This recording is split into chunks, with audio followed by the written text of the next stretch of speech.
Tu veux dire que c'est tout ce que tu fais? C'est tout? En tant que mère, votre vie est consacrée à prendre soin des gens, des petits pour commencer, dont les besoins semblent ne jamais cesser.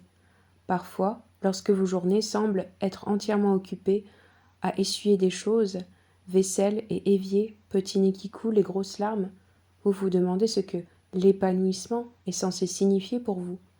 Vous vous interrogez sur le fait d'être, en plus de l'épouse et de la mère parfaite, la maîtresse de maison, la plus créative, intellectuellement productive, belle, et lentement, vos rêves semblent s'évaporer. Vous avez écouté ce qu'ils nous disent aujourd'hui sur l'importance de se trouver, de s'exprimer et de s'affirmer.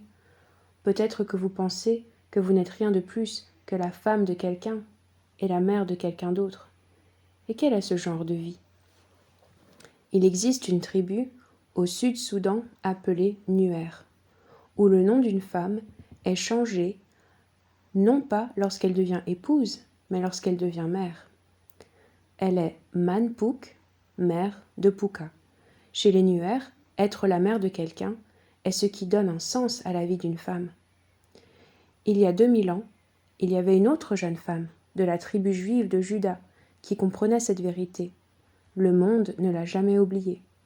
Marie, la mère de Jésus, parce qu'elle était disposée à être connue comme, tout simplement, la mère de quelqu'un. La maternité est une vocation, c'est une vocation féminine, et ne nous laissons pas intimider par ceux qui éteignent la lumière et la joie de la sexualité en essayant de nous persuader d'oublier des mots comme viril et féminin. Au début des temps, lorsque Dieu a créé le premier homme et la première femme à son image, il a placé les deux sous le commandement divin d'être fructueux. L'obéissance de la femme à cet ordre signifiait le don de soi. D'abord, elle s'est donnée à son mari, il a initié, elle a répondu, puis elle s'est donnée pour la vie de son enfant. Une femme sait au plus profond de son être que c'est pour cela même qu'elle est faite. Célibataire ou mariée, son niveau de maturité se mesure à ce qu'elle donne aux autres.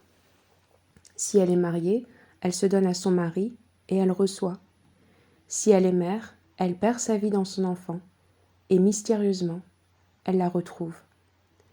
Une femme sait que personne ne peut vraiment dire où finit de donner et où commence de recevoir. Il n'est pas étonnant que nous soyons confuses lorsqu'on nous demande de rechercher une vocation meilleure ou plus élevée dans laquelle prouver notre personnalité. Pas étonnant que nous soyons affligées d'être soumises à des normes masculines ou qu'on nous dise que les notions de fémininité et de masculinité sont obsolètes. Ce sont en effet des notions démodées. Mais elles n'étaient pas les nôtres au départ. Elles appartenaient à Dieu. Il a planifié tout le système et c'est Dieu lui-même qui appelle. Il appelle certaines personnes à être célibataires, certaines personnes mariées à être sans enfants, mais il appelle la plupart des femmes à être mères. Il y a, nous dit la Bible, des différences de dons, et ils nous sont tous donnés selon la grâce de Dieu.